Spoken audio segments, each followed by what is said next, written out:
Africa, and now right here in the USA. Watch us via Roku on your smart TV. Download the Millennium TV app from the App Store to stream our shows anywhere, anytime. Millennium TV. Good afternoon, ladies and gentlemen. This is your host, Jineea Butler of the New American Perspective here on Millennium News 24. It is great to see you today. Great to see you. Now, you know we get right down to business. We got a strong hour ahead of us. I got a lot to talk to you about, and I want you to begin to start back. Get on Facebook Live with us. Get on Roku. Get on Amazon. Get on whatever medium you're on, because we are on whatever medium you are on. Apple TV, across the universe, around the world. We want to hear from you. Okay, so first of all, let's start here. Is there a Trump recession happening before our eyes, good people? Is there a Trump recession happening? So you know that there's a lot of stuff going on with President Trump and the administration and everything that's happening. But is there a recession? Are we going to feel it like everybody is saying that we're going to feel it? Everybody is a little nervous right now. Now, I'm not nervous. Let me tell you why I'm not nervous about this, even if we go through a bit of a recession, because I think in the changing of hands, I agree with President Trump. In the changing of hands, something has to happen in that process. So when we look at the fact that Trump is putting up these tariffs. Now, Canada has been the most aggressive. Canada's like, we're going to turn your lights off. We're fighting back. Canada's got a new president coming in, and he's not having it, okay? So they're up in Ontario, and they're like, listen, we're about to shut them lights off down there for y'all. Okay, so it's something that we have to look at, but again, so Trump said, oh, you want to shut some lights off? We're going to give you a 50% tariff. How you like that? How you like me now? So Trump is playing hardball. And I know that we knew that he was going to play hardball, but let's look at this. The stock is going down, right? I think it's, let me see how many, it's a bunch of $1 billion that didn't hit the deck. $4 trillion since Trump has taken office has been lost out of the stock market. So people, everybody's a little nervous because they don't know what's going to happen and how Trump is going to really deal with these tariffs and all this, back and forth that he's saying. So people are pulling their money out. A lot of people are saying stick and stay because it's going to go right back up. I think that it's going to go right back up. So let's see what happens, but be careful with your money right now, people, because this is a little edgy area. So now look at also Elon Musk. Elon Musk lost about $174 billion, right, since working with Trump. So he's headlining with Trump. He's working in DC. He's not focused on Tesla and all that other stuff. So what we seen Trump went and bought a Tesla. Elon put out all his Tesla cars because I'm sure that Trump feels some type of way, like, my bad, Elon. I didn't know that they was going to go against us. And this world of politics is a little rough. And I know that you're not used to that with your money. So are they trying to bankrupt Elon so he's not the richest in the world, so Trump don't have to be on his squad like that no more? What's happening? So they had all of Elon Musk's cars, all the Tesla cars. They're tanking now, right, up front. But Elon has lost about $174 billion. Zuckerberg lost a bunch of money as well. He's in the billions, I think $7 billion. So people, and also the Amazon founder Bezos, he lost a bunch of money too. So is this something that we are supposed to expect? I think this is something that we are supposed to expect, but touting the last administration and how we were doing at the end of that last administration, putting up the best numbers in U.S. history. I think that it's just something that we got to go through, but I'm pretty sure in this Trump administration, Trump is not going to stop until we get this money right. So I don't think that we're going to go through a recession and then we're going to stay there and everything like that. He's looking at numbers that he's looking okay with these terrorists. Either they pull down their money for the terrorists, because Trump is like, listen, we've been having terrorists on us from these other countries for years, and they've been taking advantage of us, right? So when we send stuff out to these other countries, we play terrorists for them. So Trump is saying, let's put a reciprocal tariff on them and see how they like it. And now, instead of the United States just being freebies to everybody, let's turn that around and let's make that work for us. So that's where Trump is coming from with that. I don't know how you feel, but chime in. I'm at Jineea Butler on all of the mediums to see how you spell my name right there. And then also chime in to Millennium News 24 Facebook Live. And, you could just put your messages in there, and, we definitely will respond. And thank you for everybody that has been watching, that has been on board. Let me know who you are so I can definitely shout you out, right? But now here's the other thing. President Trump is still on, a firing frenzy. And so in Washington right now, President Trump just told 1,300 Department of Education staffers, take your laptops, stay home. There's a threat in the building. You can't come in. So everybody thinks that this is part of the firing piece that's going on. What do you think? I mean, listen, he said that this is what he was going to do. And so I always get upset when people turn around and say, well, I didn't know that he was going to do that. I ain't know that they was going to go down like that. And I lost my job. And so now what they did do, so remember, the first time that they told everybody, take your job and shove it, they said, we'll give you 8 months of severance pay up until September. We'll give you 8 months, full pay, full everything, if you go ahead and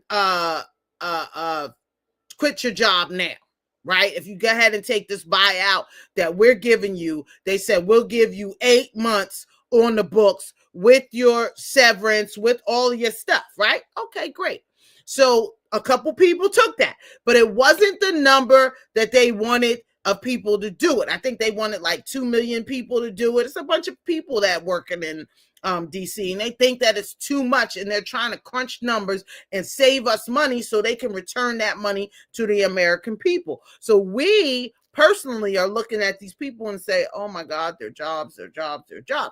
But I'm looking at it and saying, okay, they're trying to crunch these numbers. These people's making 100,000 and better. Now, I don't want to take anybody's livelihood away from them, but those people in DC have been sitting pretty for a long time. And so they're just cutting that all out. And maybe on the next administration, it'll be different, right? But right now, he told 300 Department of Education staffers, Linda McMahon and everybody said, look, it's a security threat going on. Y'all can't come in the building. So we're going to take your laptops with you, and then we'll give you some orders on the next round. So we'll see what happens with that. Okay, also in the news, Columbia University had $400 million revoked from their education budget from the protests that happened last year about Israel-Palestine conflict. And so there was a Palestinian activist that they were looking to arrest behind this. So they took the $400 million from Columbia. Now that's going to hit, because Columbia University is a high-end Ivy League school. People in New York look at it like that. And so now they took a $400 million hit, which is large to any school, right? That would put an HBCU out of business. But so they take this hit, and as they take the hit, they try to arrest the activist. I forget his name. I'm sorry, I don't have his name. They tried to arrest the activist that organized all this. And shout out to Sid Rosenberg on 77 WABC. He was one of the first that did an anti-Palestinian protest over at Columbia University, saying, let's not hurt the Jewish students. So what this $400 million revoke says is that you did not protect the Jewish students. Now, you know me, President Trump. You know I'm a new American with and we are the new Americans, right? So I want to speak to the congregation when I say, okay, if this is any other race and a college did not protect any other race on that college campus, would you be taking $400 million out of their budget? I need to know. And I'm asking for a friend because, again, that's good and all. But is it just for the Jewish people that you would do this for? $400 million? That's a lot. That seems a little personal. But now look, New York Mayor Adams said, look, Mayor Adams, let me say this, is not going to jail, okay? Because he's going to do whatever it is that he needs to do to stay out of jail. Let's be clear about that, okay? Mayor Adams is not going to jail. So he closed down the Roosevelt shelter after he spoke to Trump. Tom Homan came in. He's letting ICE set up. I don't know what's happening, whether ICE is on Rikers Island or not. We got to check into that. But he let ICE supposedly set up on Rikers Island. He said, y'all can go ahead and set up and start plucking all of the immigrants that are not supposed to be, that are illegal here. You can start taking them out and sending them to Guantanamo Bay or somewhere of the sort. I don't want to see any of it. But illegal is illegal, okay? So Mayor Adams said, listen, I can't stop ICE or anybody else from coming in to getting everybody, because they wanted Mayor Adams to stop to stop them from arresting and deporting the Palestinian activists that they thought that he was here on a student visa, but he's not here on a student visa. So Mayor Adams said, listen, I can't get in the way of that. Don't even ask me to get in the way of that, because that's against the law. And don't forget, I'm a cop. I'm one of the top cops in the land. Now, Mayor Adams flipping on us, because when he was running out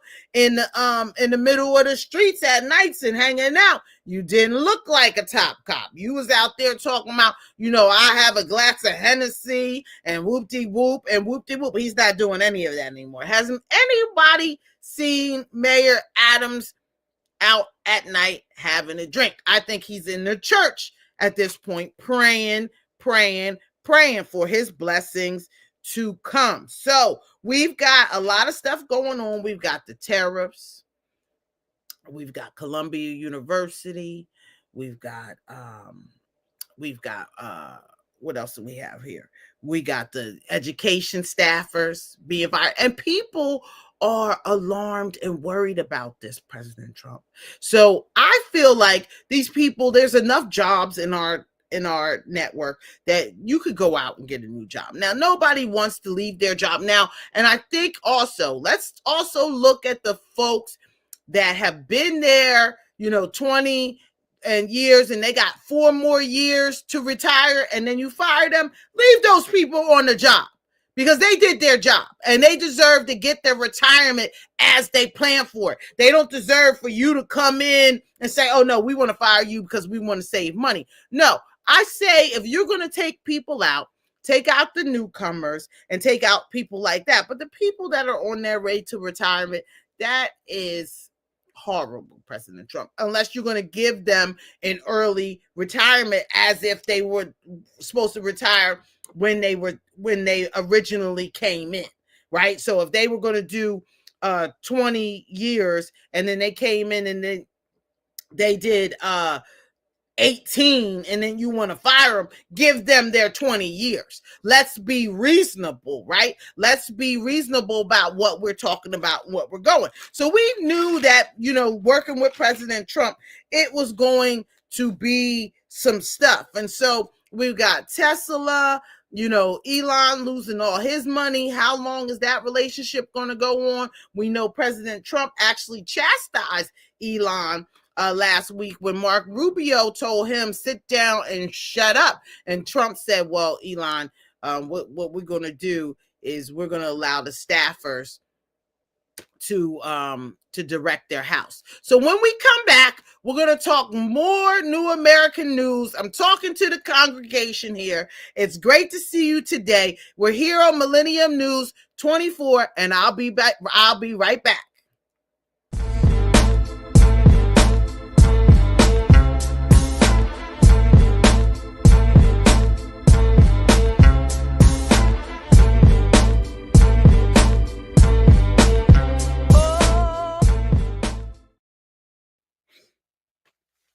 And we are back, ladies and gentlemen. This is Jineea Butler for the New American News here on Millennium News 24. Shout out to Topher Noor. Am I saying your name right? Shout out to this guy that owns this station. We love you, Noor. Get well very quickly, says the New American. Because you help so many lives and you help so many people, and we have to send our prayers during this Ramadan season. Let Allah protect you during this time. Too much prayers going on, so I know you're gonna be okay. Okay, so Hazel Dukes, former president of the NAACP of the state of New York, Hazel Dukes, passed away last week, and she had a funeral today that was just as festive at Mother AME Zion Church in Harlem. Packed house. Hillary Clinton was there. The Governor Hochul was there. So she had a showing, and her life has been a great showing. Somebody that I love dearly. She embraced me as a Republican woman running for Congress in Harlem, and I love her for that. I went on Capitol Hill and I met with her, and she was one of the Black women that were just fiery and somebody that I could look up to and say, I got that kind of spirit, and I don't want that spirit to ever die, because I don't think, I haven't seen her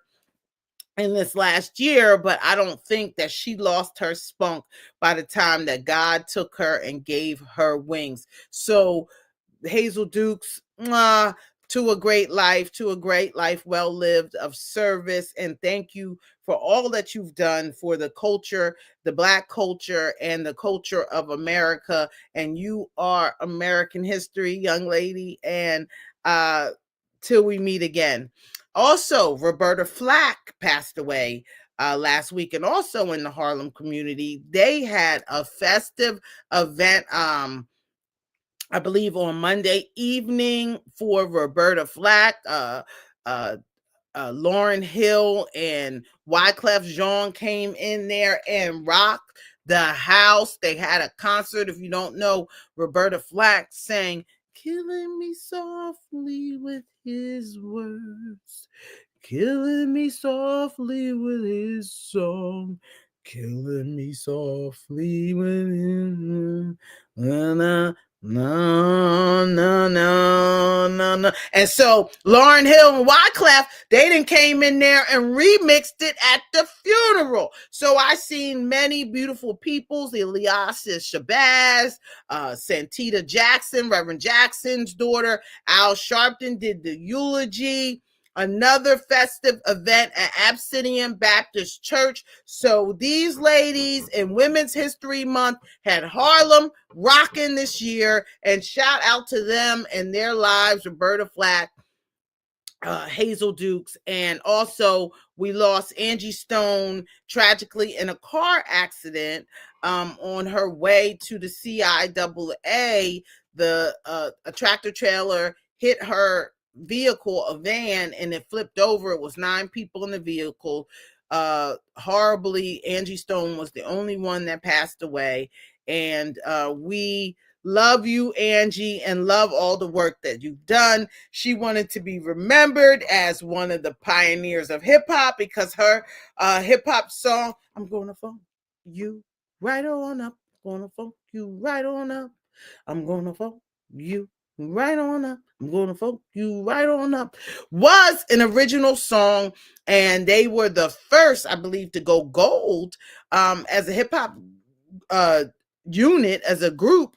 And she never got her real love from hip hop, because how hip hop people be sometimes, but she never got her real love from hip hop. So shout out to Angie Stone. And she had a baby by Rodney C. Rodney C was somebody who showed me love when I first got to Harlem, and helped me enter into the hip hop community to do all of the work that I did in hip hop. So I always have to say that the hip hop union started on the right foundation of what it was supposed to be, because Rodney C was the man, and he introduced me all the way in to hip hop. So shout out to Rodney C and his family, and also D'Angelo. She had 2 children, a daughter and a son with the singer D'Angelo. How does it feel?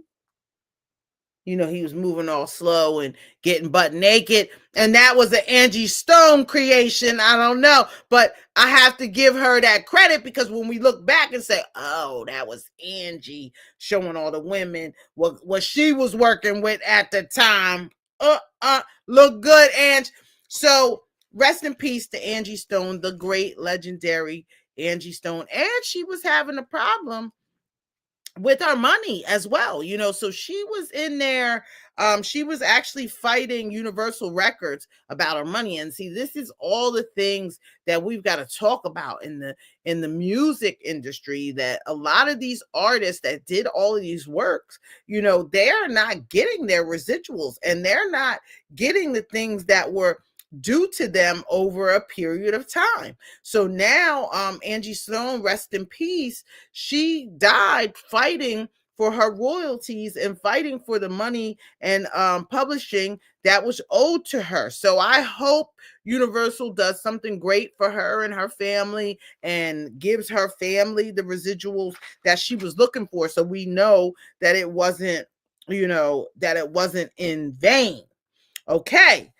So that's what's happening there. And so now let's go to Mayor. Oh, excuse me, I'm calling him Mayor already. Former Governor Cuomo, we know, tapped in last week to the New York City mayor election. Okay, so now what's happening here? Okay, we know that Mayor Adams, and there's a whole host of other folks that are in the race, and I won't disrespect them by not talking about them, because I hate it when I was running for office and nobody would talk about me, but I was running against the people. So let me tell you, I'm going to tell you in 1 second who are the other candidates for mayor in New York City. But anyway, Mayor Cuomo, he is facing opposition from 160 people who wrote a letter, elected officials. Then I think 100, and a lot of them were district community leaders, but they're opposing his run for mayor. Okay, and they're saying that he's being self-centered, that he resigned under protests back in 2021, and we shouldn't be considering him for mayor, but he still got the lead. So it is we, the people, the elected officials, try to jump out every now and then and try to say exactly, what they think should be happening. But it is we, the people, that ultimately decide who, what, when, where, why. So when it comes to Governor Cuomo running, I don't know if this is going to push or prod anything going forward. But we also know that they did not say who they were going to support. And let me tell you who is running for mayor in New York City. Okay, so they got a bunch of stuff. So you've got let me see. Okay. Eric Adams. Okay. We know that. That's the current mayor of New York City. He's running again. He's not getting matching funds. So we're going to see how long it takes him. Now, the primary's in June. So these people that are running right now, and if you are interested in making sure that you're a part of it and you're not registered to vote in New York City, you need to go register to vote. Now, you can register to vote easily online, or you can get a paper ballot and send it in. Now, I'll tell you this, I sent in a paper ballot one time and it didn't go through. And that was during my election process. I don't know how that was possible. And they had disqualified me because I wasn't registered to vote in my new address. So you think I didn't do that? Okay. But I sent it in and thinking that that was the way to go. But I think that you either need to physically take it in or go online and put your information online to register to vote. It's very important. We all should be registered to vote. Okay, so we have Eric Adams, Andrew Cuomo, Brad Lander, Adrienne Adams. Now they're saying Eric Adams and Adrienne Adams are going to cause a stir when people are going to check their 1, 2s, and 3s, because we go with the ranked voting system in New York. And so they're going to go with their 1, 2, 3s on that. So I don't know how that's actually going to play out, but Eric Adams and Adrienne Adams, they're saying that she's a strong candidate as well. Jessica Ramos, Zelhor Myri, excuse me if I'm saying that wrong, Zoran Mamadi, I think. Scott Stringer, who was the former controller of New York City. Michael Blake, who also worked with President Obama. He's in there. Jim Walden, Whitney Tilson, and Curtis Siwa. Okay, so Curtis is a Republican. And so these are all the people that are running for New York City mayor. But there's a June election for the Democratic primary. And right now, Curtis Siwa is the front runner, I believe, for the Republican nomination. And so they will be some Democrat will be facing off Curtis Siwa, the guardian angel, in November. And now Curtis is a tough candidate, because Curtis, this is what we know about Curtis. We know that he's been in the streets of New York as long as we all can remember. We all older people know the guardian angels and what the guardian angels done, and what Curtis had his vision and carry out his mission years ago for New York City. So he resurrected with his wife. He resurrected the guardian angels and realized that under Mayor Adams, they needed extra surveillance when Mayor Adams cut the police force in New York City and on the train. So he has the extra force patrolling areas and making sure New Yorkers are safe. And that is something to be valued, right? For a man that's not the mayor, because everybody else, they're not doing a job unless they're hired. Okay. But Curtis Siwa, he's out in the streets. And so, and he knows New York. He's been on Mayor Adams' butt for the duration of his election. He calls him a swagger man with no plan. And this is what he's been doing. Not so much swagger, still without a plan. Mayor Adams is sitting out toting his numbers, and he's saying, listen, I don't know what y'all talking about. New York City is on the rise. We up. You see my numbers up. Mayor Adams. Sometimes it's how we feel. And I think that right now we feel some type of way about New York, because we've seen New York absolutely clean. We've seen New York absolutely with, not that many homeless on the streets. And, under Bloomberg, he did his piece about getting the people off the street. We've seen that. So now what we're seeing now is just not saying that New York is safe, even though I'm not going to go against your numbers and I'm not going to go against what you're saying. I'm just saying, Mayor Adams, it doesn't feel that way. And then the congestion pricing, and then the 25 per hour speed limit and all the tickets. You're eating your citizens. And I don't think that this is just for New York City. I think this is for the United States of America. We have to stop eating our citizens. Okay, you can't eat us up and charge us this and charge us that and expect that we're going to be okay. So what we're going to do, we're going to come back in another minute and we're going to talk about more New York City stuff, more world stuff, more national stuff, and what's going on around, because we are the New Americans, and I'm talking to the congregation. My name is Jineea Butler. I'm the New American, and this is the New American Perspective here on Millennium News 24. We'll be right back.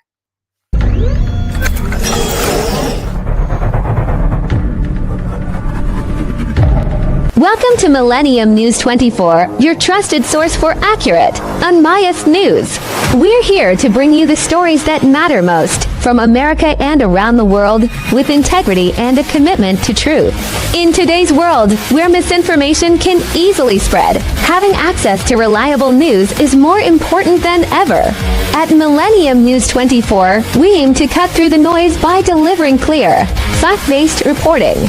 Whether you're following major events or looking for in-depth analysis, we are here to serve you with transparency and respect for all communities regardless of color, wealth, or religion.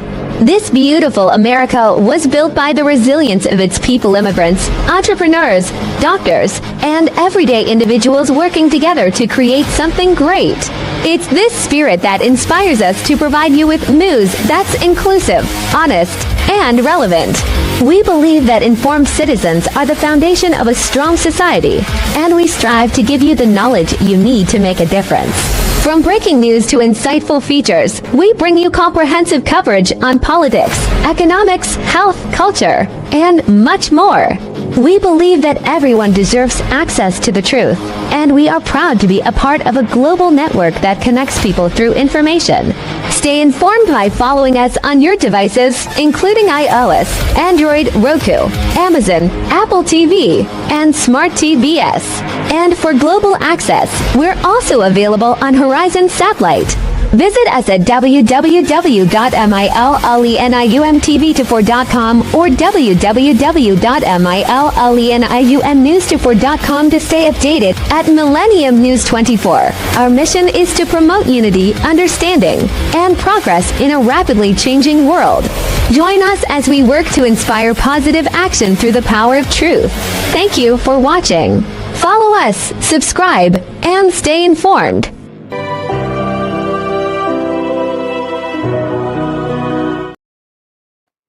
And we are back here on Millennium News 24.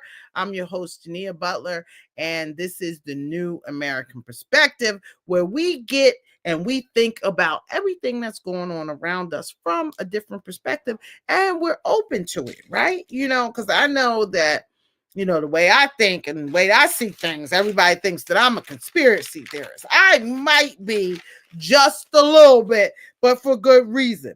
So let's get into the fact that Governor Hochul, okay, you remember, I don't know if I talked about it in detail enough. I know I mentioned it, but the upstate, there was a strike from the correction officers who said that they were unsafe and they were having unsafe conditions and everything that was going on. So these correction officers walked off the job and left the inmates there to run the building. The inmates were running the building. How often do we get to say that for real in real life?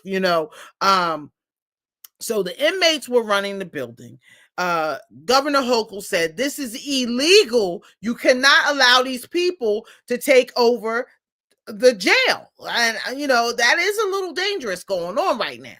And so I don't know what happened with the inmates, but I know those officers that walked off and did not come back, they were fired. And Governor Hochul says, you'll never work in New York State again as a correction officer. I would say probably for the city after you did that. But what about the conditions that they were working under? They said that they were in danger. Their lives were in danger. They were working 24-hour shifts sometimes, getting no sleep, 48-hour shifts sometimes, and getting no sleep. So are we looking at that as well? Because everybody should have the right to strike, but you're in a job that you don't have a right to strike because you're 24-hour surveillance over violent and people that are being contained. So I believe that you must not have that right to strike, but they did, and they got fired. So let's hope these people that got fired and the conditions also changed, Governor Hochul. Do not overlook what they're saying. It's very dangerous. I worked on Rikers Island, which is not a prison that's upstate, and they tell me that it's 10 times worse. And if I felt unsafe and I was a civilian on Rikers Island, I worked in the SED program. The Bloomberg administration eliminated the SED program when I worked there. But I worked there for about 2-3 years, and it was a dangerous place to work. Now, Rikers Island, as we see it now, is it's a little rough, okay? It's a little rough on the island right now because asbestos all over the place. I know a bunch of people who got cancer behind working on Rikers Island. Now, I don't know if they're putting the 2 and 2 together, but when you see a whole bunch of people, a whole bunch of workers end up getting cancer, I think that you need to look at it. And it's a mess now from when I worked there. I worked there back in 2001, around that time. And now that's 25 years ago. And I went there to visit, and they look like they haven't done anything at the anything to upgrade the space or not. But they're looking in 2027 to close down Rikers. But, that would be great and all if you were looking to free the people as well. But are you just going to close down Rikers and move the inmates somewhere else? Does that really matter? It matters because the inmates won't be getting sick as a result of being on Rikers Island. And so young people, this is another reason why you don't need to go to jail, because it's a hazard to your health. They are not caring for you properly in these places. So we do not need you going in there, catching cancer, getting stabbed or something from inmates running the building and everything like that. You got to stay out the way, young people. Please, please, please. Okay. So the prison officers were fired. In the Bronx, they reopened it was a big migrant shelter. I think it was like 1,000-bed migrant shelter. Let me look that up, because that's a big shelter. That's like, what do you call it? That's like, Bellevue Hospital, which is the intake shelter for homeless. How many beds? Let me look this up. How many beds are in the Bronx shelter? Wow, you don't even want me to tell you. 2,200 bed migrant shelter opened in the South Bronx. So now that's a setup, right? Because if Mayor Adams is letting ICE come in, right, to New York City and go ahead and move around like he's moving, if Mayor Adams is doing that, and then you put 2,200 in the Bronx, and the Bronx residents are like, what are y'all talking about? How y'all gonna move these people into our neighborhood and say that we are safe? So I don't know about Mayor Adams becoming the mayor again, because now Cuomo is talking about, listen, what I want to do is I want to put 5,000 new police back on the streets. Now, we're not talking about why Mayor Adams originally cut them out from the beginning, but Cuomo said, listen, that's what I'm going to do for you. So if you rocking, this is what we could do. Well, I'm going to put 5,000 new police on the streets and keep you safe. F what you heard. This is what we doing. Now, I haven't heard what Cuomo is going to do about the immigrants and the migrants situation. He has kind of stayed away from whether he's letting ICE in, whether he's working with Donald Trump, because him and Trump actually have a love-hate relationship on some New York stuff. I think Cuomo is a real Italian, and Trump is a little Irish. And so how that gangs in New York go, okay? So we got to see how that's going to play out in the news. Okay. What else did I have to say about that? So what else? I just want to before I switch gears, because I want to talk about basketball. You know, I am a former semi-professional basketball player, played for Long Island University, Brooklyn. Shout out to the Blackbirds, and shout out to the Blackbirds. LIU is now the LIU Sharks. Shout out to them. They made it to the semifinal round of the Northeast Conference, and ultimately lost to St. Francis of Pennsylvania, who just beat Central Connecticut in the Northeast Conference. So we will be seeing, and I think March Madness starts at the Garden this week. I've seen a bunch of brackets going on, and so we will be seeing a lot of basketball in the next coming weeks. And so I just wanted to make sure that when I was talking about New York City, that I had covered everything. And but let me say that Ukraine, they have agreed with Mark Rubio to a ceasefire deal, 30 days ceasefire. So now we got to wait for Putin and see what Putin is talking about, because you know Putin is on his too. You know, Trump is talking about let's take out all the nuclear weapons, because Russia and America can blow it up, and we're not looking for that to happen. So Putin, we waiting for you, Poe. We waiting to see what you're talking about. Let's take this 30 days and show the world what they could have done years ago, and the money that we didn't spend. So now the pockets and the purses are opening up again for Ukraine. So President Trump, he's not as bad as he acts. You know, he acts a little, bullyish at first, but that's because he wants to get in the power situation. I'm not going to say that he's not a power dude, but he is understanding. And I think that he opens up after, he bullies you a little bit. So let him bully you a little bit and then get to your bottom line. Okay. Let him say what he's going to say. He want to say what he want to say off the top of his mouth. Let him go ahead and say that. And then we come down. Now we're looking at a 30-day ceasefire between Ukraine and Russia. So let's see how that works. Let's see how Putin turns out on that. Now, what I wanted to talk to you about, again, I wanted to talk to you about a few things before I got into entertainment news, and I just want to make sure let me just say this. So Lee Zeldin, who is the Environmental Protection Agency secretary that Trump hired out of New York. He was a former congressman out of New York. Shout out to Lee Zeldin. Lee Zeldin had talked about a bunch of money, $20 billion, I think it was $40 billion altogether, that the Biden administration said a former staffer, Brett Efron, said that they were throwing gold bars off of the Titanic before it sank and the Biden administration got out of here. And so they were throwing it to their people. And a lot of money went to the Climate United Fund, $7 billion. And also affirmed that Stacey Abrams, $2 billion was going to Stacey Abrams and what she was doing.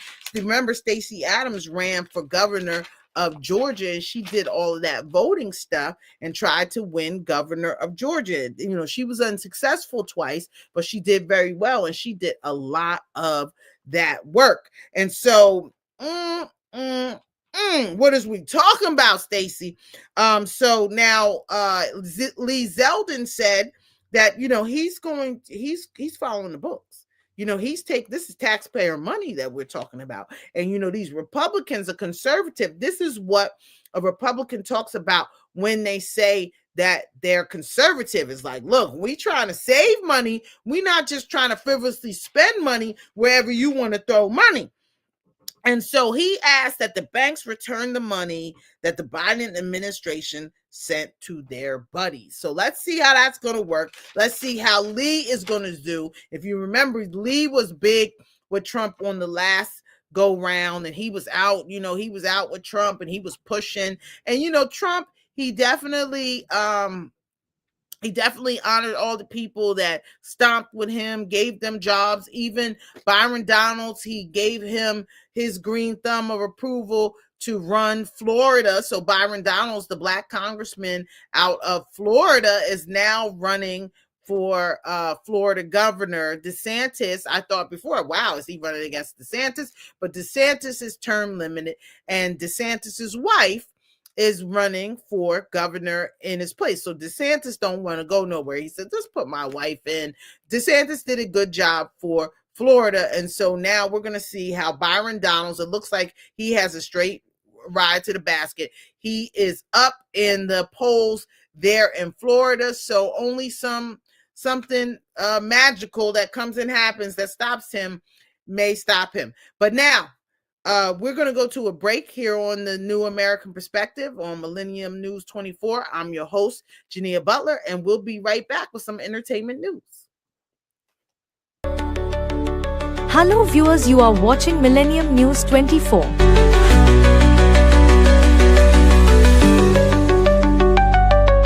America and global villages seen America independence built by immigrants, manufacturers, roads, highways, educations, healthcare, IT, scientists, space, business development to all thousands of multimedia and all major social media platforms and news network in America. Millennium News 24, one of truthfully news networks in America and global news organizations.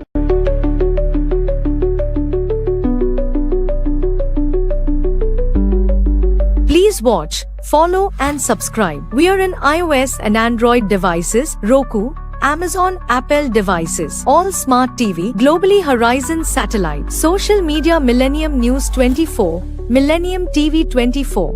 Website www.millenniumnews24.com and www.millenniumtv24.com. Thank you.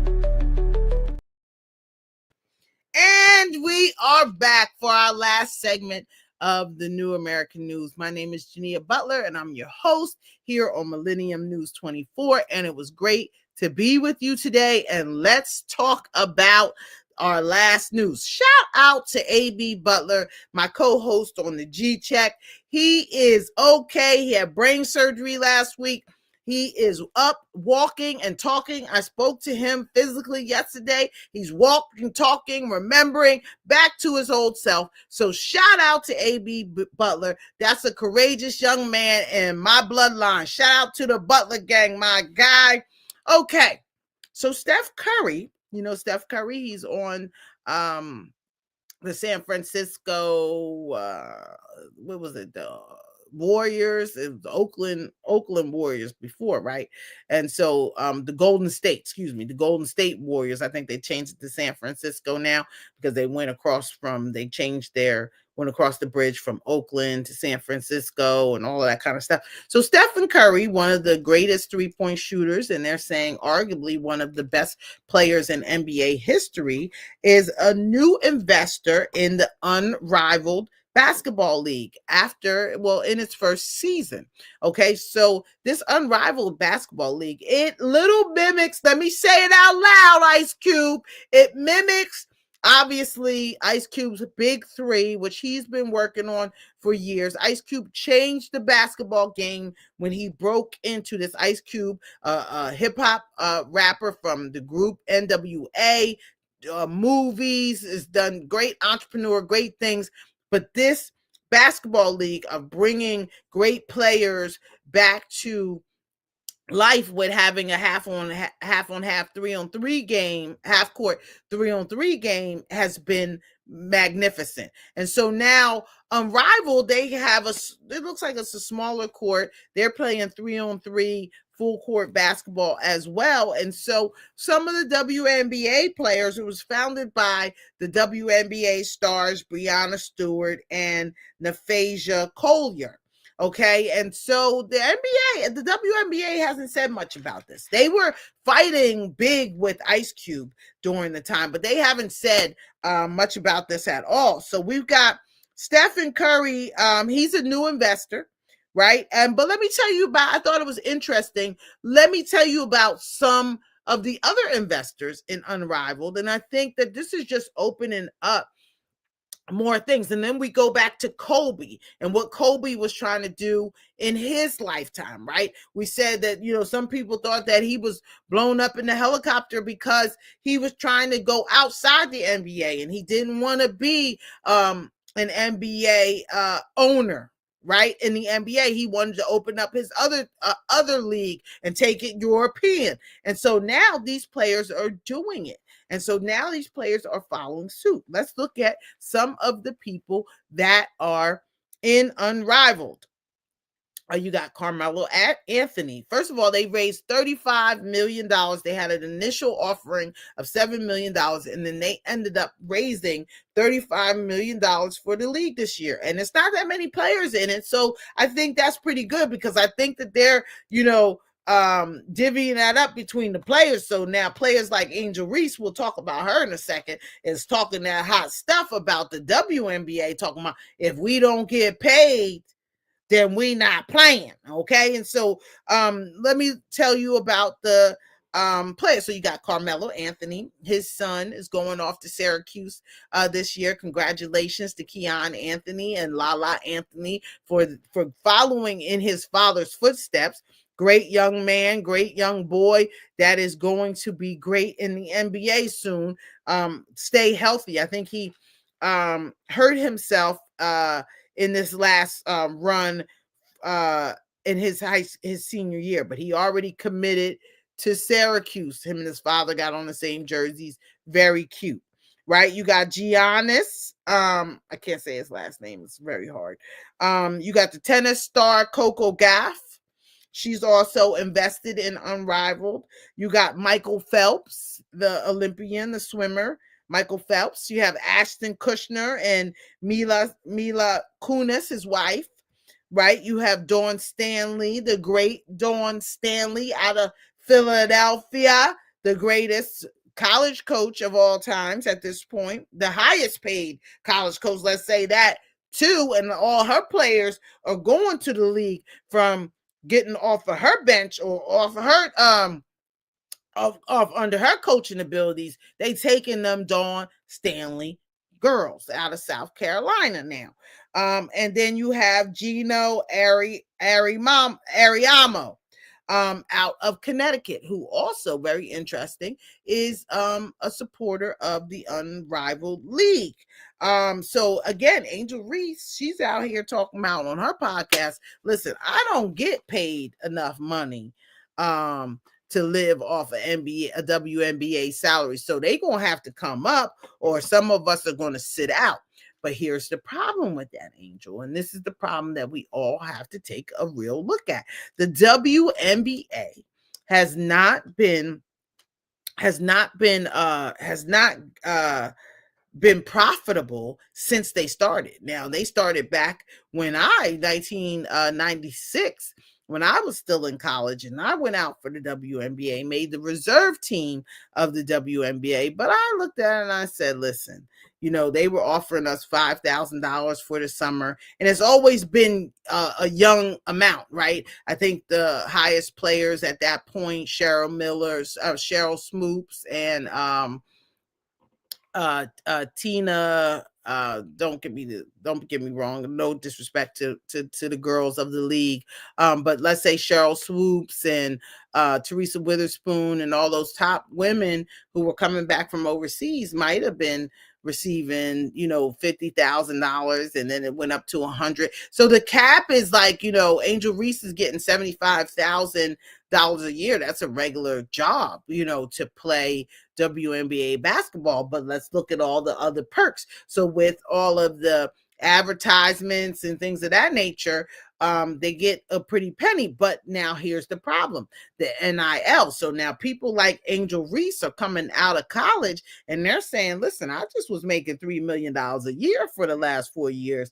75,000 ain't going to cut it. So the WNBA needs to create a nil-like fund for its players as well. I think that why can't you do that? I mean, if these players in college can receive that kind of money, then you're going to have to step your game up. So shout out to Angel Reese in pushing the envelope forward. The women have been waiting for such a thing. So Caitlin Clark, Angel Reese, everybody, Juju Watkins, who's now in college, she just beat Caitlin Clark's 2-year scoring record at USC. So Juju Watkins is going to be somebody that we're going to see in the future.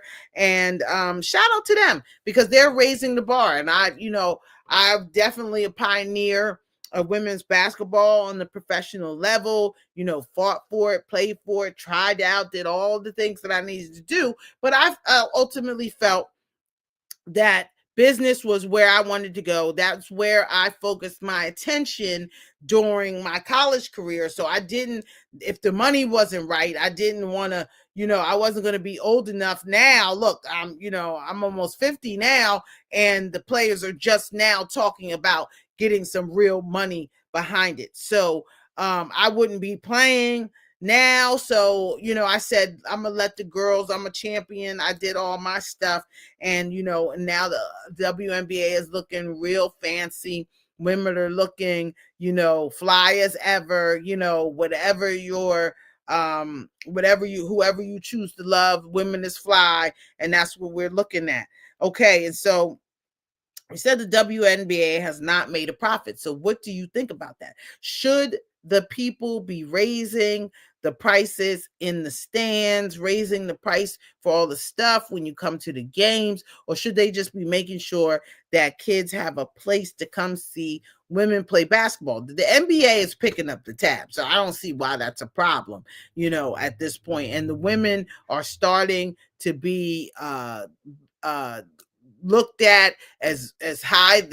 We had the highest numbers this year in the NBA and the WNBA of people watching WNBA basketball. We're looking at Angel Reese and everything like that. So Angel Reese has kept herself in the limelight, and she knows how to do this because of this NIL. So we're going to see more people. You see Juju Watkins, she's doing insurance commercials, okay? And so it's going to get bigger. And so that means she's getting big money for that. And now players can get paid while they're in college. So the WNBA is going to have to come up with something.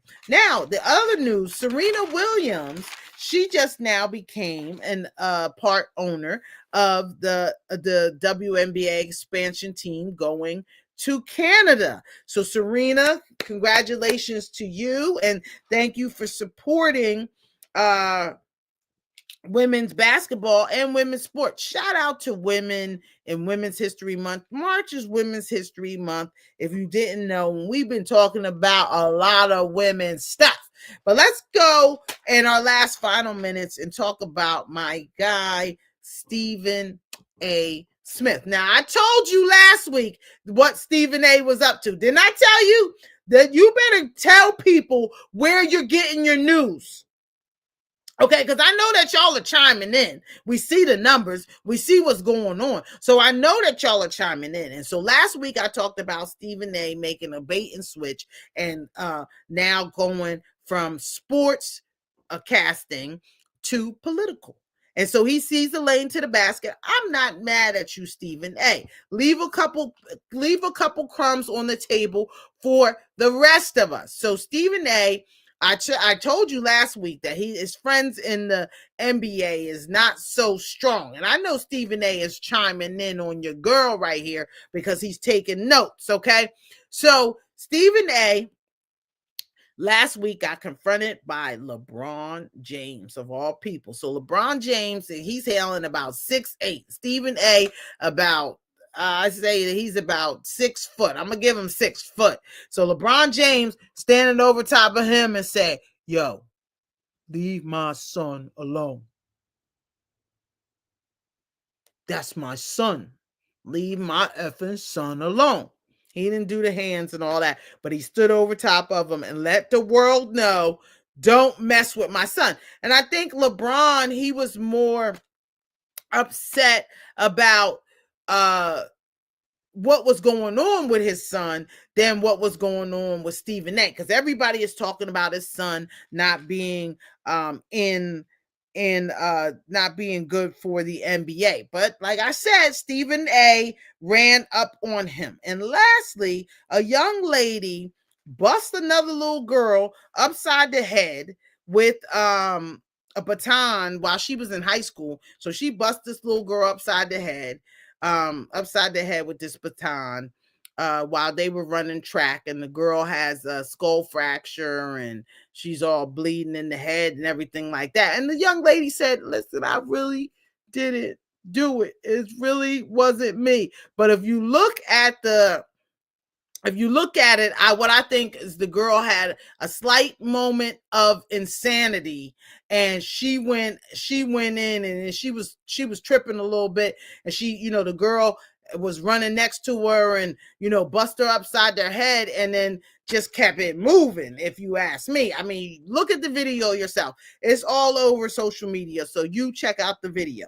Then we've got Wendy Williams. Shout out to Wendy Williams. Wendy Williams is about to get out of that conservatorship. She been banging on the windows. If you've seen her, she been on the side of the window. Help, help. She threw a note out the window the other day and said, help me, Wendy. And so now they took her to the hospital, and she passed her test, right, on her cognitive abilities and skills. So it looks like she may be getting out of this conservatorship. But now I'm going to say to everyone who is shouting for, I'm a former drug counselor, always will be. Now, she has a drug and alcohol problem. When Maria Scotto from Pix 11 asked her if she would take a sober companion, she said, I don't need one. Now, that is a red flag in my book, because I think that more so than anything, Wendy's problems stem from drugs and alcohol. So let's be careful on what we're pushing and if we're really helping Wendy, because she might be cognitive, but I think that she wants to drink, because she said, listen, I'm going to have a drink when I want to have a drink. And grown women can have that. But if you're going to kill yourself, Wendy, we need to step in. So I'm going to say that that's all we've got. Oh, lastly, let me just say, Dr. Umar, I always talk about Dr. Umar. Dr. Umar was recently in the news over his daughter saying that she has no relationship with him. Now, Dr. Umar is a famous psychologist, a blogger online. He's telling that he has 18 million viewers on Instagram a month. And so he is saying that she is saying that she has no contact with him. Now, the reason why that counts is because Dr. Umar always looks and talks about young kids and the families, and he's building this school, Marcus Garvey Academy, out in Delaware, and he goes out and he talks to families on how you work with your kids, but you don't have a relationship with your kids. It's an oxymoron. So, New Americans, my congregation, my time has come to an end. I love you. I look forward to seeing you next week on the New American Perspective. Chime in, give me a call, let me shout you out, okay? And if you want to come on the show, DM me, Instagram at Jineea Butler. Look forward to seeing you. Shout out to everyone. Shout out to the world. And I salute, and I'm out of here. This is Jineea Butler, the New American Perspective on Millennium News 24. Mwah.